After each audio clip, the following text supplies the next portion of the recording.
Hello, in this video I'm going to be talking about implant removal and breast uplift. In other episodes in this little series I've talked about removal of implants and exchange of implants. In this video I'm going to be talking about removal of implants and breast uplift surgery, and this is a procedure that we do specialise in at Aurora Clinics. So many of our patients who've had breast implants feel that the bust slightly larger with time. So as time goes by, we naturally develop more breast tissue. So the overlying breast tissue over the implant gets a little thicker.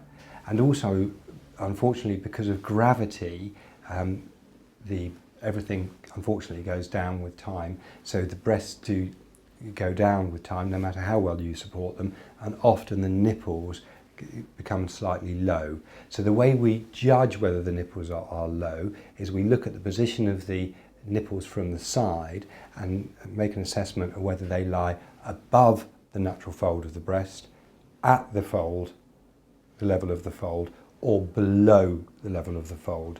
And as the normal would be for the nipples to lie above the fold, halfway between your shoulder and your elbow, and approximately 21 centimetres from your sternal notch. So the sternal notch, if you put your finger here between your collar blades, that's your sternal notch, and the nipple should lie in an average height, 5'5" female, 21 centimetres in a triangle from there. So the distance between the notch and the nipples and between the nipples should be 21 centimetres, so a triangle of equal sizes. Now, if you feel your bust is too large, if your nipples have gone down, a really good option is to have your implants removed and your breast refashioned so that your natural breast tissue is slightly higher and firmer, you have a better breast shape without an implant.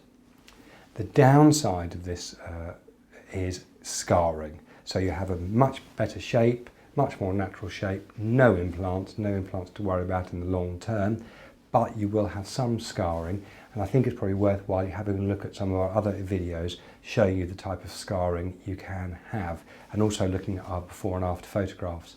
But in essence, the scarring from an uplift, you will always have a scar around the areola. The areola is the brown area around the nipple.